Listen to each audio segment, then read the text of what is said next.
श्री दुर्गा सप्तशती का अर्थ कीलकम प्राणों की रक्षा होता है।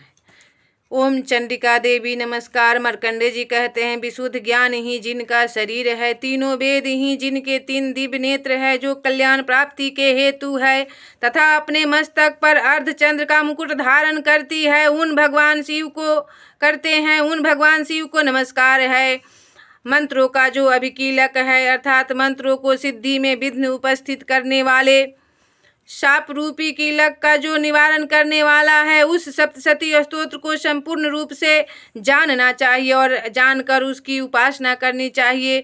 यद्यपि सप्तशती के अतिरिक्त अन्य मंत्रों के जप में भी जो निरंतर लगा रहता है, वह भी कल्याण का भागी होता है। उसके भी उच्चाटन आदि कर्म सिद्ध होते हैं तथा उसके भी समस्त दुर्लभ वस्तुओं की प्राप्ति हो जाती है। तथापि जो अन्य मंत्रों का जप न करके केवल इस सप्तशती नामक स्तोत्र से ही देवी का स्तुति करते हैं, उन्हें स्तुति मात्र से ही सच्चिदानंद स्वरूपिणी देवी सिद्ध हो जाती है।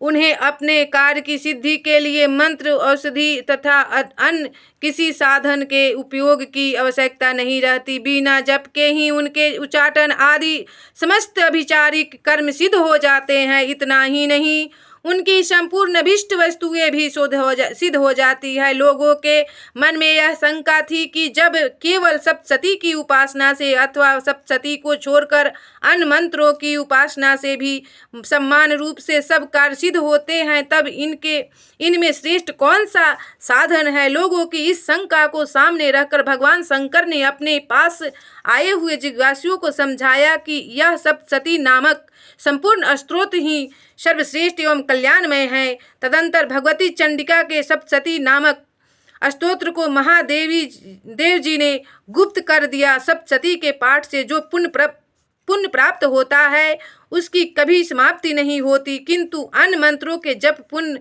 की समाप्ति हो जाती है। अतः भगवान शिव ने अन्य मंत्रों की अपेक्षा जो सप्तशती की ही श्रेष्ठता निर्णय किया, उसे यथार्थ ही जानना चाहिए। अन्य मंत्रों का जप करने वाला पुरुष भी यदि सप्तशती के स्तोत्र और जप का अनुष्ठान कर ले, तो वह भी पूर्ण रूप से ही कल्याण का भागी होता है। इसमें तनिक भी संदेह नहीं है।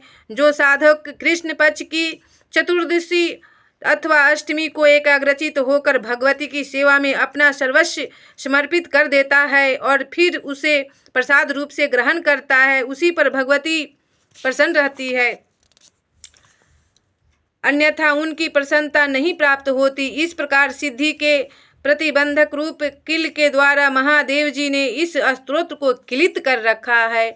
जो पूर्वोक्त रीति से निष्किलन करके इस सप्तशती स्तोत्र का प्रतिदिन स्पष्ट उच्चारण पूर्वक पाठ करता है, वह मनुष्य सिद्ध हो जाता है, वही देवी का प्रसाद होता है और वही गंधर्व भी होता है। सर्वत्र विचरते रहने पर भी इस संसार में उसे कभी भी भय नहीं होता, वह अपमृत्यु के वश में नहीं पड़ता तथा देह त्यागने के अंतर मोक्ष प्राप्त कर लेता है। अतः कीलन को जानकर उसका परिहार करके ही सप्तशती का पाठ आरंभ करे। जो ऐसा नहीं करता, उसका नाश हो जाता है। इसलिए कीलक और निष्कीलन का ज्ञान प्राप्त करने पर ही यह स्तोत्र निर्दोष होता है और विद्वान पुरुष इस निर्दोष स्तोत्र का ही पाठ आरंभ करते हैं। स्त्रियों में जो कुछ भी सौभाग्य आदि दृष्टि गोचर होता है, वह सब देवी के प्रसाद का ही फल है।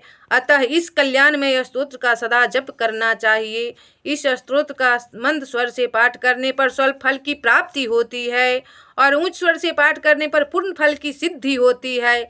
अतः उच्च स्वर से ही इसका पाठ आरंभ करना चाहिए। जिनके प्रसाद से ऐश्वर्य, सौभाग्य, आरोग्य, संपत्ति, शत्रुनाश तथा परम मोक्ष की भी सिद्धि होती है, उन कल्याणमयी जगदम्बा की स्तुति मनुष्य क्यों नहीं करते। इसके अंतर रात्रि सूक्तम पाठ करना उचित है। पाठ के आरंभ में रात्रि सूक्त और अंत में देवी सूक्त के पाठ की विधि है। मारीच कल्प का वचन है। जय माँ देवी।